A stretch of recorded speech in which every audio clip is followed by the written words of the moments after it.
Are you a podcaster? Maybe you've got that big idea and you're looking for a network to join. The multi-award-winning Ozcast Network can get your content to eyes and ears all over the world. Join now for the first month free, and you could be featuring this sound at the beginning of your podcast. Ozcast. Simply head to ozcastnetwork.com for details. Welcome back, everyone, to another deep dive. It's great to be back. So we've been seeing a lot of aviation incidents in the news lately, and it's got people understandably a little freaked out. Yeah, for sure. I mean, between those Delta smoke incidents and that crazy Delta landing in Toronto. Oh, yeah, the one where the plane ended up, flipped upside down. Yeah, that one. And then you have the collision at Reagan National and that medical jet crash in Philadelphia. It's definitely been a lot. Yeah, no kidding. Yeah. But today we're going to really focus in on one incident that I think kind of flew under the radar. It happened at Chicago Midway just a couple of weeks ago. Oh, right. The Southwest flight that had to do a go-around to avoid a private jet? Yeah, that's the one. It seems like it was a really close call. Yeah. So let's dive into exactly what happened that day and what we can learn from it. Sounds good. All right. So picture this. You're on a Southwest flight coming in for a landing at Midway. Everything seems totally normal. You're getting ready to touch down. Right. And then all of a sudden, the engines roar back to life and the plane pulls back up into the air. Yeah, that's called a go-around. It's a standard safety procedure when pilots determine it's not safe to land for whatever reason. So in this case, the reason was a private jet that had entered the runway without authorization. Correct. The FAA is still investigating, but from the preliminary reports, it seems like there was some sort of miscommunication, or maybe the jet pilot just didn't follow proper procedures. Wow. So how do pilots even react in a situation like that? I mean, that must be pretty intense to have to abort a landing at the last second. Oh, absolutely. It's definitely a high-pressure situation. But pilots undergo rigorous training in simulators to prepare for these kinds of scenarios. They practice go-arounds over and over again so that it becomes almost like an instinct. So it's kind of like muscle memory taking over. Exactly. And in this case, it seems like the Southwest pilots reacted perfectly. They executed the go-around maneuver safely and avoided a potentially disastrous collision. That's amazing. And it really speaks to the importance of that training. Absolutely. And Southwest actually put out a statement commending their crew for their professionalism and adherence to safety protocols. Well, that's good to hear. Now, I actually managed to get my hands on the air traffic control audio from that day. I thought it might be interesting to listen to and see if we can pick up on any clues as to what happened. Oh, yeah, that's a great idea. Let's hear it. Okay, here's the clip. Audio clip plays for 10-15 seconds. With air traffic controllers instructing planes to hold position. So what do you think? Anything stand out to you? Well, it's hard to say for sure without knowing all the technical jargon, but it definitely sounds like things were pretty tense in the tower. Yeah, you can hear the urgency in the controllers' voices. Right. And it sounds like they were trying to get the situation under control quickly. They're telling planes to hold their position, which suggests they were trying to clear the runway for the Southwest flight to land. And then they give the Southwest pilots the instruction to go around. Exactly. Which means abort the landing and climb back up to a safe altitude. So this audio seems to corroborate the FAA's initial statement that the private jet, which was operated by a company called Flexjet, entered the runway without clearance. Yeah, it definitely seems that way. But it's important to remember that this is just one piece of the puzzle. Investigators will be looking at a lot of different factors to determine exactly what caused this incident. Like what kind of factors?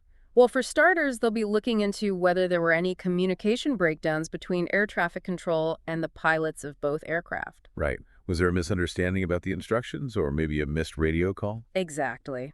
They'll also be looking at the radar data to see if there were any glitches or blind spots that might have contributed to the incident. Interesting. And I read that Flexjet is also conducting their own internal investigation.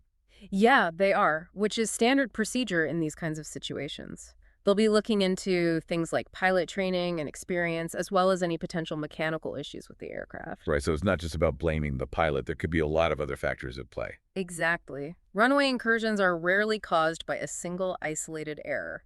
It's usually a combination of things that go wrong. Okay, that makes sense.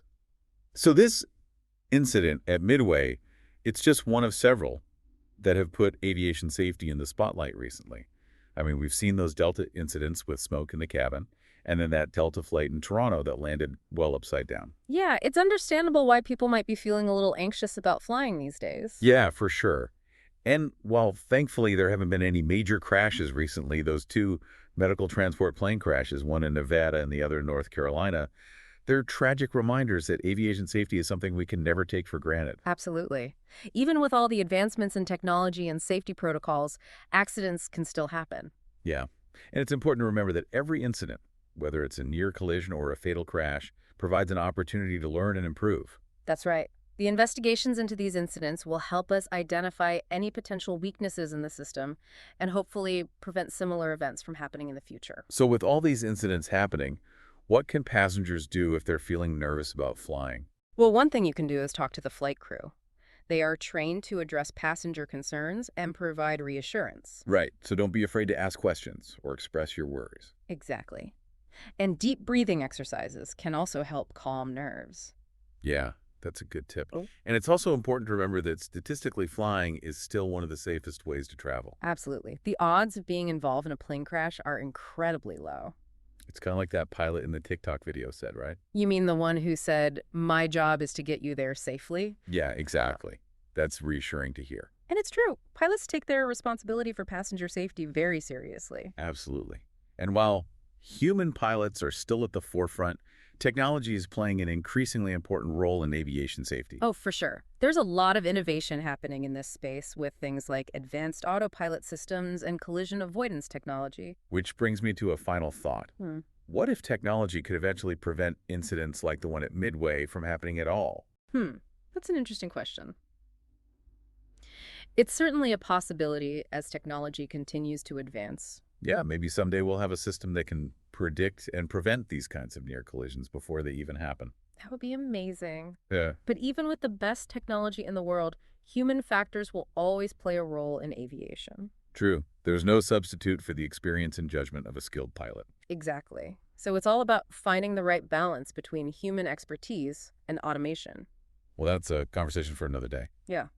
But for now, I think we've covered a lot of ground in this deep dive into the near collision at Midway. Yeah, we've talked about the go-round maneuver, the air traffic control audio, the ongoing investigations, and the importance of both pilot training and technological advancements. And we've also touched on the broader issue of aviation safety and what passengers can do to feel more comfortable when they fly. Right. And I think the key takeaway here is that while aviation incidents can be scary, they're also relatively rare.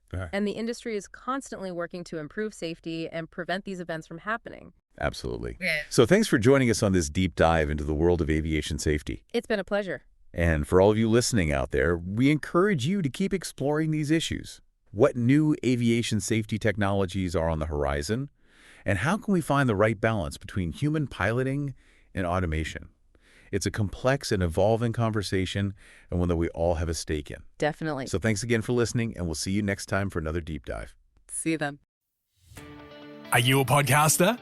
Maybe you've got that big idea and you're looking for a network to join. The multi-award-winning Ozcast network can get your content to eyes and ears all over the world. Join now for the first month free, and you could be featuring this sound at the beginning of your podcast. Ozcast. Simply head to ozcastnetwork.com for details.